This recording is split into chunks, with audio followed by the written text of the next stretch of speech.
तो क्या Kevin Owens के साथ धोखा हुआ है और कोडी रोड्स ने अपने असली रंग रूप दिखा दिए हैं। तो वही सैटरडे नाइट मेन इवेंट जिसमें रोमन रेंस सेथ रॉलिंस को एडवर्टाइज तो किया लेकिन वो अवेलेबल नहीं थे और सैटरडे नाइट मेन इवेंट के नाम पर संडे मॉर्निंग मेन इवेंट देखने को मिला जिसमें मेन इवेंट जेउसो भी नहीं थे भाई। तो एक्सपेक्टेशंस बिल्कुल नहीं थी भाई, मैंने तो रखी नहीं थी, तो इसलिए मुझे तो मजा आया क्योंकि एक्सपेक्टेशंस नहीं रखोगे तो अच्छा ही लगेगा। तो इसलिए भाई बहुत मजेदार शो था। तो सैटरडे नाइट मेन इवेंट की शुरुआत होती है एक रेट्रो प्रोमो से, जो मुझे तो रेट्रो फील नहीं हुआ भाई, नया लग रहा था, लेकिन डब्ल्यूडब्ल्यूई का जो पुराना लोगो है वो रिटर्न जरूर कर गया जो पुरानी फील दे रहा था। और सरप्राइजेस के नाम पर मैंने तुम्हें बताया था कि भाई पुराने बुढ़े आएंगे जिनसे हम रिलेट नहीं कर पाएंगे। तो भाई जेसी वेंचर जो आए थे भाई ये काफी इंटरेस्टिंग बंदे थे, काफी हंसाया भाई, काफी मजा आया। इनकी कमेंट्री वगैरह सब कुछ सुन के भाई सीधा बोल दिया कि मैं तो कोडी रोड्स को हारता हुआ देखना चाहता हूँ भाई, इसलिए मुझे ये बंदा पसंद आया। वेल शो स्टार्ट होता है और वहीं पर एक रिटर्न हो जाता है पैट मैकेफी का। भाई पैट मैकेफी कमेंटेटर पर रिटर्न कर लेते हैं। उसके बाद ड्रू मैकिंटायर एंट्रेंस करते हैं और भाई जो एंट्रेंस फील थी वो पुरानी वाली ही थी, वहां पर कोई भी रैंप नहीं था, सीधा भाई वो लोगों के बीच से आते हैं। तो वही वाला ही एंट्रेंस स्टेज थी जो कि देखने में काफी मजा आया, ये थोड़ी रेट्रो फील हुई। तो वहां पर सैमी ज़ेन भी रिटर्न करते हैं। वैसे भाई लाइव इवेंट वाली एंट्रेंस लग रही थी मुझे तो, लेकिन सैमी ज़ेन आते ही भाई ड्रू मैकिंटायर के ऊपर अटैक कर देते हैं, उसे भाई अपनी जैकेट उतारने का भी मौका नहीं देते और उसके बाद ड्रू मैकिंटायर पलटवार करते हैं और फिर जो धोते हैं भाई वो सैमी ज़ेन को। सैमी ज़ेन भी भाई अच्छी खासी टक्कर देते हैं स्टार्टिंग में, लेकिन भाई वो एड कहां से आती है भाई बीच में, पहले मुझे ये बताओ भाई। मतलब प्रीमियम लाइव इवेंट नहीं है तो तुम लोग एड दिखा दोगे भाई, गलत बात है, एड नहीं आनी चाहिए थी भाई। 2 घंटे का तो शो था, इसीलिए भाई छोटे छोटे मैचेस थे। हलवा के लिए जाते हैं सैमी ज़ेन, लेकिन पलटवार में स्पाइन बस्टर मिलता है, पावर बॉम्ब भी हिट होता है ड्रू मैकिंटायर की तरफ से, लेकिन किक आउट जिससे ड्रू मैकिंटायर का दिमाग खराब हो जाता है। तो भाई वो कैलेटिक क्रॉस देने के लिए टॉप रोप पर चढ़ जाते हैं सैमी ज़ेन को लेकर, लेकिन सैमी ज़ेन पलटवार करके एक अपना पावर बॉम्ब हिट कर देते हैं जिस पर किक आउट होता है। उसके बाद ड्रू मैकिंटायर पलटवार करते हैं ग्लासगो केस के साथ, उसके बाद क्लेमोर के लिए जाते हैं लेकिन रिंग के बीच में हलवा किक हिट होती है। उसके बाद ब्लू थंडर पावर बॉम्ब, भाई छोटी वाली हलवा किक थी इसलिए कुछ नहीं हुआ। यहाँ पर ड्रू मैकिंटायर किक आउट कर देते हैं, दोनों ढेर होते हैं। हलवा किक के लिए अगेन रेडी होते हैं सैमी ज़ेन, लेकिन ड्रू मैकिंटायर बाहर चले जाते हैं रिंग साइड पर। सैमी ज़ेन बाहर आता है तो ड्रू मैकिंटायर रिंग के अंदर चले जाते हैं और सैमी ज़ेन रिंग के अंदर जाता है, उसे मिलती है क्लेमोर किक खोपड़े के ऊपर और 1 2 3 होता है। ड्रू मैकिंटायर इस मैच को जीत जाते हैं आसानी से भाई, ना तो रोमन रेंस ना जेउसो भाई सैमी ज़ेन को इतना बुरी तरीके से पीट दिया भाई, लेकिन कोई नहीं आया बचाने। लेकिन भाई वही बात है, फेयर एंड स्क्वायर मैच तो वो हमें यहाँ पर देखने को मिलता है। ड्रू मैकिंटायर बाद में अटैक नहीं करते हैं क्योंकि उनका कहना है कि एक मर गया 4 बाकी है, तो भाई वो 4 के ऊपर भी अटैक करने जाएंगे। लेकिन मैच भाई काफी दमदार था। सैटरडे नाइट मेन इवेंट या फिर कहें संडे मॉर्निंग मेन इवेंट की जो शुरुआत है वो काफी बढ़िया हो जाती है। इससे लगता है कि भाई शो ऊपर जाएगा, लेकिन मुझे कमेंट में बताओ कि उतना अच्छा था या नहीं। और भाई रिटर्न्स के नाम पर तुम्हें और बता देता हूँ, जिमी हार्ट आए थे, ग्रीक द हैमर विल्टन आए थे, कोको भी वेयर आए थे। भाई पता नहीं कौन है ये बंदे, लेकिन कभी कभी दिखे हैं मैंने, क्योंकि भाई मैं तो रिलेट नहीं कर पाता हूँ क्योंकि बहुत पुराने हैं। तो भाई कोडी की बातों पर यकीन करो क्योंकि भाई बड़े बड़े सुपरस्टार आएंगे तो यही आएंगे। वेल इसके बाद शो के ऊपर women's world heavyweight championship match होता है। ईओ स्काई अपनी एंट्रेंस करती है, उसके बाद लिव मॉर्गन अपने एंट्रेंस करती है और भाई मुझे इस मैच से काफी होप थे, लेकिन भाई होप के चक्कर में बॉच देखने को मिलते हैं। वेल भाई वो हो जाते हैं भाई 1-2 बॉचेस, उसके ऊपर ज्यादा ध्यान नहीं देते हम लोग। लेकिन भाई ये मैच से मुझे काफी होप थे कि भाई काफी बेहतरीन देखने को मिलेगा, लेकिन जितना मैंने सोचा था भाई उतना बेहतरीन देखने को नहीं मिला। भले ईओ स्काई ने काफी हाई फ्लाइंग मूव्स और भाई 3 जर्मन सुप्लेक्सेस हिट किए, लेकिन भाई ये जो रेफरी है वो सरकारी स्कूल्स की ड्रेस क्यों पहन के आए हैं पहले मुझे ये बताओ। हाँ कि रेट्रो फीलिंग है भाई, पहले ऐसे ही पहनते थे तो शायद इसीलिए। वेल उस बॉच मूवमेंट की वजह से यहाँ पर लिव मॉर्गन अपना कमबैक करती है इस मैच में, लेकिन उसके बाद ईओ स्काई भाई मैच में पूरी पकड़ बनाए रखती है एंड तक। एंड में वो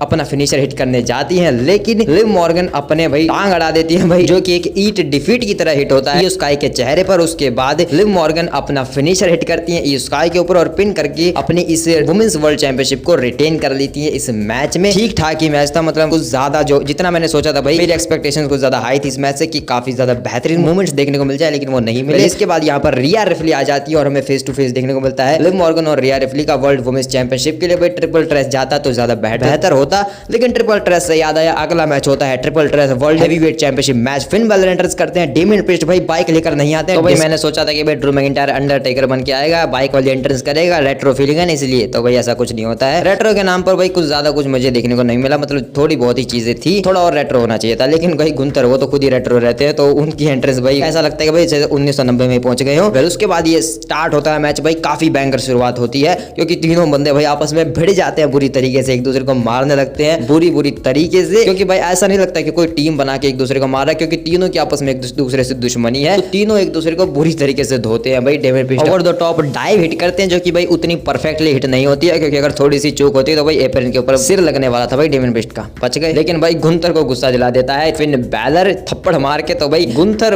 उसको फिर बुरी तरीके तरीके से धोता है, लेकिन डेमियन प्रीस्ट पलटवार करते हैं, दोनों को भाई क्लोज लाइन बजाते हैं। उसके बाद डेमियन प्रीस्ट और गुंथर आपस में लड़ने लगते हैं। यहाँ पर डेमियन प्रीस्ट भाई ऐसा कंट्रोल बनाता भाई एक बार में दोनों को धोने लगता है, फिन बैलर को सुपर किक बजाता है और भाई वो अंडरटेकर वाला ओल्ड स्कूल मूव हिट करता है गुंथर के ऊपर डेमियन प्रीस्ट। इसके बाद डेमियन प्रीस्ट फिन बैलर को रेजर्स एज में उठाता है, लेकिन गुंथर पलटवार करते हैं कि अबे हट, तू क्यों रेजर एज देगा, मैं अपना पावर बम दूंगा। लेकिन भाई डेमियन प्रीस्ट यहाँ पर पलटवार करते हैं और वो अपना पावर बम अगेन हिट करने जाते हैं, तो यहाँ पर फिन बैलर आते हैं और स्लिंग ब्लेड हिट करते हैं डेमियन प्रीस्ट को ऊपर। उसके बाद गुंथर को भी एक स्लिंग ब्लेड मिलता है और ये था भाई इस मैच का सबसे बेहतरीन इंटरेस्टिंग पार्ट यहीं पर आता है। Finn Balor shotgun drop kick के लिए जाते हैं, लेकिन गुंथर पलटवार करके अपना स्लीपर होल्ड हिट कर देता है। Damien priest super kick hit करता है, जिसकी वजह से भाई यहाँ पर पिन हो जाता है। लेकिन फिर उसके बाद डेमियन प्रीस्ट फिन बैलर को बाहर फेंकता है और गुंथर उठ के स्लीपर होल्ड हिट कर देता है डेमियन प्रीस्ट को। लेकिन डेमियन प्रीस्ट भाई उसमें इस बार जान है काफी, तो वो पलटवार करता है, साउथ ऑफ हेवन हिट कर देता है गुंथर को यहाँ पर डेमियन प्रीस्ट। लेकिन फिन बैलर वापस आते हैं और यहाँ पर डेमियन प्रीस्ट के ऊपर अटैक करते हैं। देन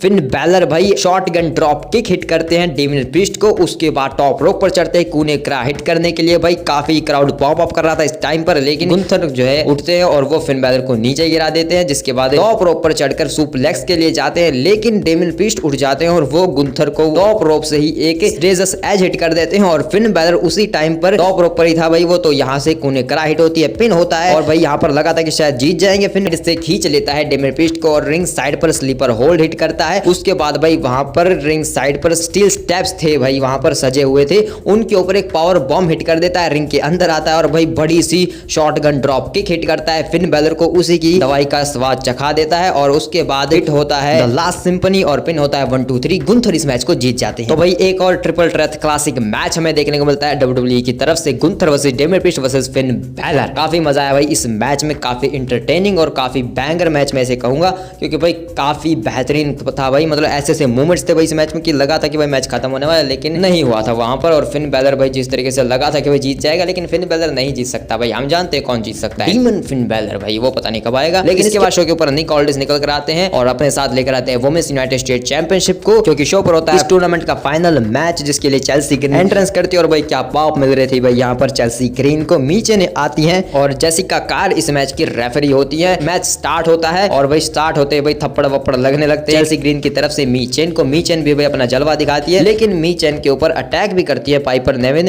क्योंकि जेसिका कार भाई रेफरी कर क्या रही थी भाई, उसे दिख रहा है कि भाई पाइपर नेविन बार बार मैच में इंटरप्ट कर रही है, लेकिन फिर भी वो कुछ नहीं कर रही है। उल्टा भाई मीचेन को ही फिर एक ईट डिफीट लगानी पड़ती है। पाइपर नेविन को रिंग साइड पर रिंग के अंदर जाती है और चेल्सी ग्रीन को भी एक ईट डिफीट हिट कर देती है भाई मैच में। और यहाँ पर लगा था कि भाई मैच खत्म होने वाला है, लेकिन 1-2 और जो कि डिसअपॉइंटमेंट होती है। लेकिन यहाँ पर चेल्सी ग्रीन रिंग रोप्स का सहारा लेती है और इनफॉल ब्रेक करवा देती है, जिसके बाद मीचेन भाई टॉप रोप पर चढ़ जाती है, जहां पर पाइपर नेविन अगेन यहाँ पर इंटरप्ट करती है। मीचेन उसे एक ड्रॉप किक हिट करती है, जिसके बाद एक थप्पड़ लगता है टॉप रोप से ही मीचेन को। उसके बाद भाई जो ट्रांजिशन होता है और यहाँ पर चेल्सी ग्रीन अपना फिनिशर हिट करती है और पिन होता है 1 2 3 और चेल्सी ग्रीन मैच को जीत जाती है। और भाई क्या पॉप मिली थी भाई यहाँ पर जब चेल्सी ग्रीन जीती, मतलब क्राउड भाई पूरा एंगेज हो गया था। और यहाँ पर पहली यूनाइटेड स्टेट चैंपियन बन जाती है women's United State champion Chelsea Green. Celebrate करती हैं, पटाखे फूटते हैं भाई। वन ऑफ द ग्रेटेस्ट चीज जो भाई हमें सैटरडे नाइट मेन इवेंट से देखने को मिली, तो वो यही है भाई, चेल्सी ग्रीन हमारी पहली first ever United State champion बन चुकी है। और भाई क्राउड भी उन्हें काफी पसंद कर रहा था। इतनी जो पॉप है भाई वो तो ना तो कोडी रोड्स को मिलती है और ना ही किसी मेन इवेंट मैच में किसी को मिलती है, जो चेल्सी ग्रीन को फिलहाल यहाँ पर मिली थी। और भाई ये मैच भी काफी बढ़िया था, मीचेन वर्सेस चेल्सी ग्रीन भाई, काफी एंटरटेनिंग मैच था, तुम्हें देखना चाहिए अगर तुम्हें नहीं देखा। Well, Cody Rhodes versus Kevin Owens का अनडिस्प्यूटेड चैंपियनशिप का मैच होता है at the end main event में केविन ओवेंस अपनी एंट्रेंस कर लेते हैं। उसके बाद कोडी रोड्स भाई अगेन भाई मुझे डिसअपॉइंट करते हैं, क्योंकि मुझे लगा था कि स्टारडस्ट बन के आएगा भाई, एक ही मुराद की थी कि भाई स्टारडस्ट बन के आना, लेकिन वो भी नहीं की इसने। अब मुझे भाई ये और पसंद बिल्कुल नहीं आता है, लेकिन जो चीज मुझे पसंद आती है वो है भाई विंग ईगल चैंपियनशिप। मुझे तो वही दिख रहे थे भाई, कोडी रोड्स भी नहीं दिख रहा था, यू कैंट सी मी वाला सीन हो गया था। तो भाई विंग ईगल चैंपियनशिप का रिटर्न होता है 26 सालों के बाद WWE में, और उसे भाई कोडी रोड्स की कमर पर लटका हुआ देखकर काफी अच्छा लगता है, क्योंकि भाई ये चैंपियनशिप शायद बनी इसके लिए भाई, इसको परमानेंट दे दो भाई इसको। भाई ये एक चीज है जिसके लिए मैं कोडी रोड्स को प्रेज कर सकता हूं भाई। वेल भाई रेट्रो फीलिंग है, तो भाई हमारे पास जो है लिलियन गार्सिया भी होती है इस मैच को इंट्रोड्यूस करने के लिए, जो कि और रेट्रो फील करता है, मतलब क्या लगता है भाई रेट्रो। लेकिन भाई हम क्या करें, फिर भी हम समांथो को थोड़ा मिस तो करते ही हैं। इस मैच के जो रेफरी होते हैं वो होते हैं भाई चार्ल्स जेवियर, कहता हूं मैं इसको भाई तो भाई नेम तो इसका चार्ल्स ही है ना। तो भाई चार्ल्स जो है इस मैच के रेफरी होते हैं ईगल चैंपियनशिप चैंपियनशिप को हवा में रेस करते हैं। भाई रेफरी का तो सत्यानाश हो गया मैच में, लेकिन भाई केविन ओवेंस मैच करने को तैयार ही नहीं है, वो रिंग साइड पर चले जाते हैं। तो कोडी रोड्स भाई रिंग साइड पर आकर ही मैच को स्टार्ट कर देता है। केविन ओवेंस को रिंग के अंदर आता है, केविन ओवेंस अगेन रिंग के बाहर जाता है, तो सुसाइड डाइव हिट करते हैं कोडी रोड्स। उसके बाद फिर से रिंग के अंदर लाते हैं केविन ओवेंस को। केविन ओवेंस पलटवार करता है रिंग साइड पर जाकर, भाई वो रैंडी ऑर्टन वाला स्लैम हिट करता है टेबल के ऊपर, अनाउंसर्स डेस्क के ऊपर। और फिर रैंडी ऑर्टन को ही कहता है कि हे रैंडी कैसे हो, घर पे मजे कर रहे हो ना। उसके बाद रिंग के अंदर आता है कोडी रोड्स, भाई वो रोप्स के ऊपर गिर जाता है, जिस वजह से उसको एक लो ब्लो जैसी हिट हो जाती है। देन सेंटोन बॉम्ब हिट करते हैं टॉप रोप से केविन ओवेंस, और फिर भाई कोडी रोड्स की बेइज्जती करने लगता है डस्टी रोड्स का मूव हिट करके कोडी रोड्स के ऊपर केविन ओवेंस। लेकिन कोडी रोड्स भाई पलटवार करते हैं और अपना खुद अपने पिताजी को श्रद्धांजलि देते हैं ये मूव लगाकर, तो वो यहाँ पर हिट करते हैं। देन इस मैच में भाई कोडी रोड्स अपनी वापसी करते हैं, यहाँ पर पावर स्लैम हिट करते हैं। देन डिजास्टर किक हिट करते हैं भाई इस मैच में कोडी रोड्स। उसके बाद यहाँ पर कोडी रोड्स सोचते हैं कि अब मैं इससे भी बड़ी चीज करूंगा, सुपर कोडी कटर के लिए चढ़ जाते हैं भाई टॉप रोप पर। लेकिन केविन ओवेंस जो है रिंग साइड पर चला जाता है। जैसे ही कोडी रिंग के बाहर आता है तो उसे मिलती है सुपर किक, अनाउंसर डेस्क सजाते हैं केविन ओवेंस, कोडी रोड्स को उसके ऊपर लेकर जाते हैं। लेकिन कोडी रोड्स पलटवार करता है, वन हैंडेड आरकेओ हिट करता है भाई रेट्रो फीलिंग, और एक रेट्रो आरकेओ देखने को मिलती है, जो क्योंकि पहले जो है Randy Orton one handed RKO hit करते थे। भाई रिंग के अंदर लाता है केविन ओवेंस को कोडी रोड्स, और फिर यहाँ पर सुपर कोडी कटर देखने को मिलता है, पिन होता है 1-2, लेकिन किक आउट होता है। केविन ओवेंस को टॉप रोप पर बिठाता है कोडी रोड्स, लेकिन भाई ये चीज नहीं करनी चाहिए भाई केविन ओवेंस के सामने। तो केविन ओवेंस यहाँ पर पलटवार में खुद का सुपर फ्लेक्स हिट कर देता है। देन केविन ओवेंस को गुस्सा आता है, वो स्टनर के लिए जाता है, लेकिन भाई कोडी रोड्स यहाँ पर पलटवार करके क्रॉस रोड्स में पकड़ लेता है। लेकिन पलटवार करते हैं केविन ओवेंस, उसे धक्का दे देते हैं कोडी रोड्स को, और कोडी रोड्स भाई जानबूझकर भाई चार्ल्स के ऊपर गिर जाता है, बुढ़े रेफरी को नीचे डाल दिया,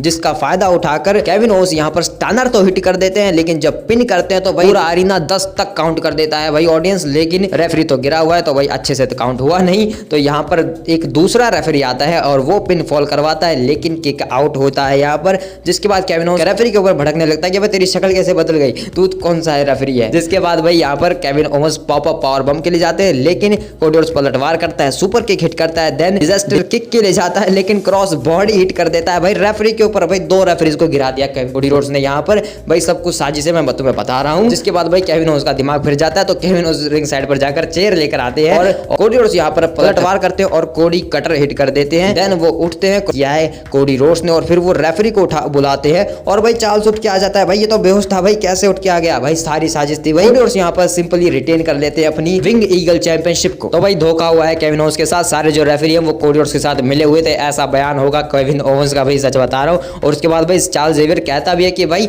मुझे मेरे पास पैसे दे देना बाद में, कोडी रोड्स मैंने अपना काम कर दिया, ठीक है। तो भाई मैच तो काफी बढ़िया था, वैसे देखा जाए भाई मैच काफी बढ़िया था, काफी एंटरटेनिंग मैच था। और भाई मजाक वगैरह बंद करते हैं, कोडी रोड्स और केविन ओवेंस का जो मैच का एंडिंग है वो यही हो सकती थी कि भाई इससे बेटर एंडिंग नहीं हो सकती थी, कि कोडी रोड्स को भी थोड़ा सा बुरा शेप में दिखाया जाए, उसे भी एक ग्रे शेड दी जाए, भाई वो भी बुरे चीजें कर सकता है, गलत हथकंडे अपना सकता है जीतने के लिए, तो वो उसने यहाँ पर की है। और जिस तरीके से मैच का एंड हुआ है तो यहाँ पर केविन ओवेंस भी राइट है और कोडी रोड्स भी राइट है, तो दोनों ही अपने टाइम पर सही है, और ऐसा इन दोनों का कैरेक्टर रहना चाहिए। ये काफी सही है भाई, जिस तरीके से इस मैच का एंड हुआ है वो काफी बढ़िया। यहाँ पर रैंडी ऑर्टन की इंटरफेरेंस नहीं होती है, जो कि शायद होनी चाहिए थी, लेकिन देखते हैं भाई इन फ्यूचर में क्या होता है। चीजें यहीं पर कोडी रोड्स की सेलिब्रेशन के साथ खत्म हो जाती है, इसके बाद कुछ नहीं होता है। तो भाई काफी बढ़िया सैटरडे नाइट मेन इवेंट हमें देखने को मिलता है। जितना भी मैच कार्ड था भाई वो सारे मैचेस हमें देखने को मिले, और सारे मैचेस ही बढ़िया थे, कोई भी जो है ज्यादा नीचे नहीं था। लेकिन फिर भी लिव मॉर्गन वर्सेस इयो स्काई का वो मैच था जो शायद मुझे थोड़ा सा डिसअपॉइंटमेंट कर गया, क्योंकि भाई मुझे वो सबसे बेहतर मैच लग रहा था इस मैच कार्ड में। लेकिन क्या ही कर सकते हैं, तुम जानते हो क्यों उसके साथ क्या हुआ होगा। लेकिन भाई ओवरऑल भाई पूरा शो ही बहुत ही बढ़िया हमें देखने को मिला है, और जितने भी रेट्रो फीलिंग जो दी गई थी भाई इस शो को वो काफी बढ़िया थी। सारे रेफरीज जो है पुरानी शर्ट्स पहन कर आए थे, पुराना डब्ल्यूडब्ल्यूई का लोगो आया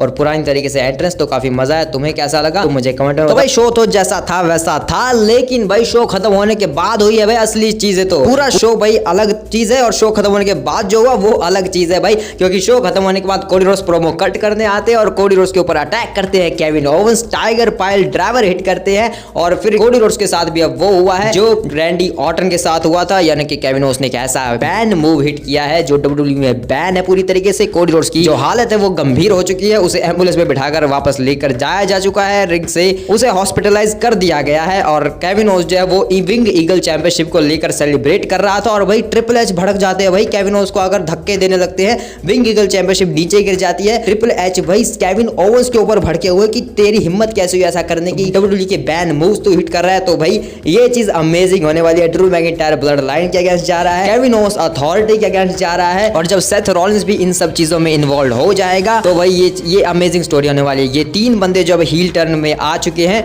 तो ये काफी अमेजिंग होने वाला है। सेथ रॉलिंस ने हील टर्न अभी किया नहीं है, लेकिन पंक के साथ राइवलरी में वो हील टर्न जरूर होगा। तो भाई अब ये चीजें अमेजिंग होने वाली है। तुम्हारे क्या थॉट्स है मुझे कमेंट में बताओ भाई। कांड हो गया भाई शो खत्म होने के बाद।